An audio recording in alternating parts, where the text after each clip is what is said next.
So guys, alright, now we are going to learn about this object oriented programming. Even though if you do not practice this object oriented programming, you at least you need to know how it works, because many exploits will contain some object oriented programming code. So in that way you need to understand that what are the functions in it, how to change some parameters and etc, and how to change the variables also. So these classes are like blueprint of some data, or like template of any members and the functions combined. Suppose if I have a college and college contains some metadata, like a number of buildings and number of benches and number of computers, number of fans, etc. So that is like a metadata or the blueprint of that class. So objects are like instances of that class. So a student is a object of the class, right? A class contains so many members, and each the class contains some properties, like number of students and number of working days, etc. So for that class there are some objects. In here we use the students as an object, and this student contains some information like his first name, last name, and his attendance and his mark list, etc. So now let's go ahead and define a class, that is the student class. The class defines the properties that a student should have. To do that, you need to say class, let's say student, and what you want to do is want to say semicolon, sorry, colon. Now what you want to do is let's say for let's say pass now. So just I am not going to add any code here. Now what I want to do is I want to say s1 for student 1, let's say stu1 is equals to student, and now I want to say this over brackets. Now we can create the properties for the student one like this: stu1 dot first name, first name is equals to, let's say, Nagar. Now we can say stu1 dot last name.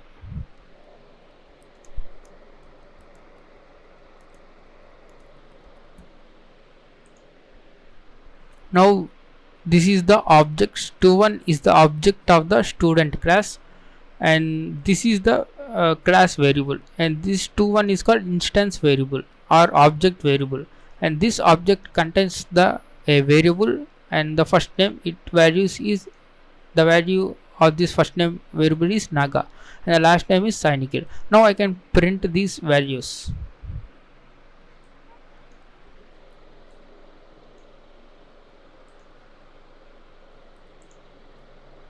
So let me go ahead and run this code. Now you will get the output as Sainikil, because that is the last name. So if I want to add another student details, I will say stu2 is equal to student, and I will add the properties of the student to, like, first name and last name. Let's say Acer,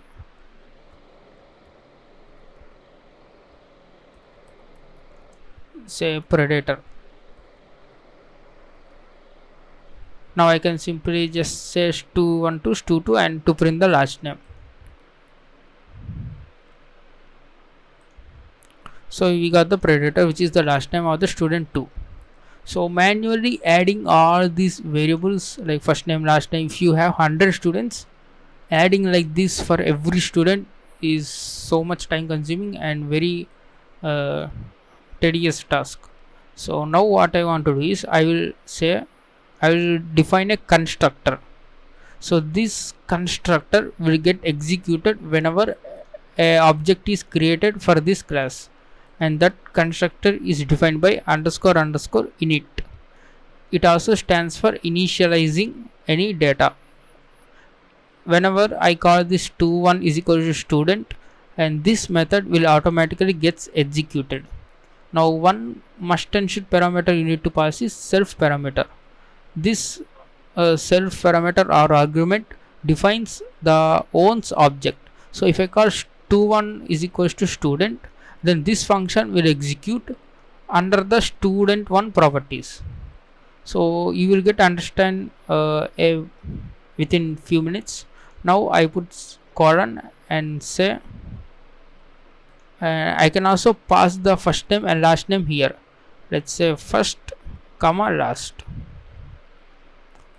and I can say self dot first name. See, we need to put the self before this class object variables, because stu1's first name is this one, right? I will just say first, and also self dot last name is equals to last. So now we want to pass this first name and last name in the student.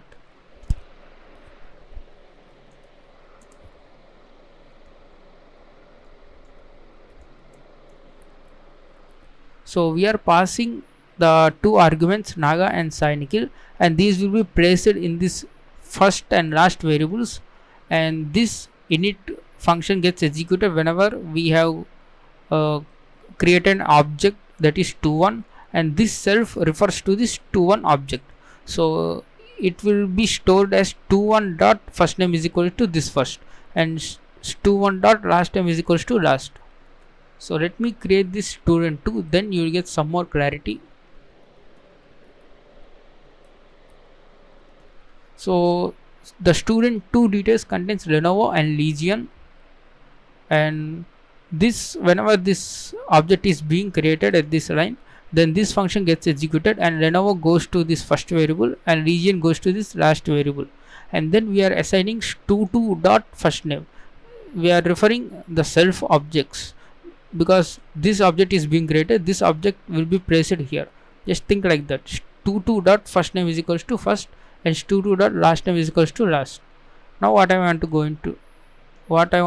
to print is let's say normally stu1 dot first name,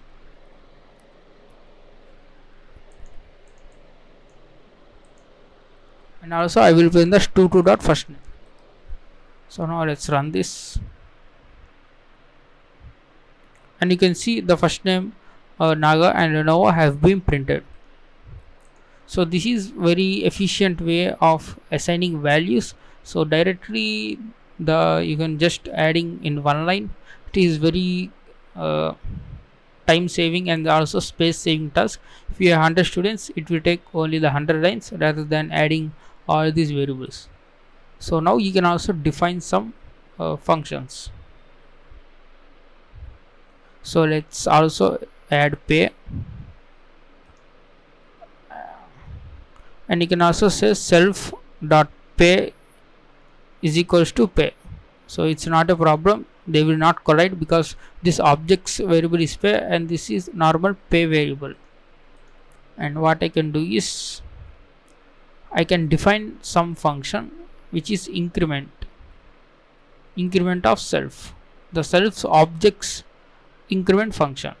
So now I can say return self dot pay. So that object's pay variable, this is this one, and say into 10. So let's say pay for the student fees, let's say 100, and this one is 200. Now I want to say stu1 dot increment, and let's say stu2 dot increment. Now we will get the answers 1000 and 2000. So as you can see, we got the 1000 and 2000 because this 100 is going to be in the pay variable, and the self dot pay refers to this object's pay variable, which is 100. And then whenever we are calling increment, we need to pass the self, because this stu1's pay will be placed here. If I just say pay, it will be this space value. So pay is not defined because we need to define this in this local variable. It is local function, local variable to this local function. Now we will get the right answer.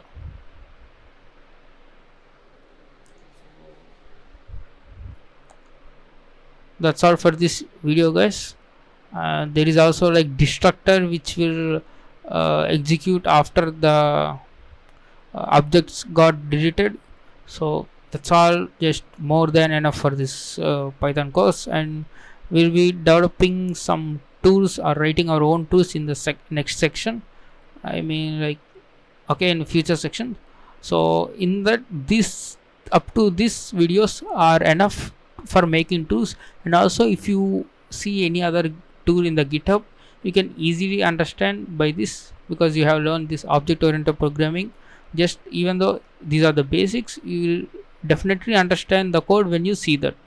So by understanding the code, you can just simply change the contents or the or manual exploit. It will be very helpful in the manual exploitation. When you have the Python exploits, then you can just simply change, and you will get much more understanding about this manual exploitation.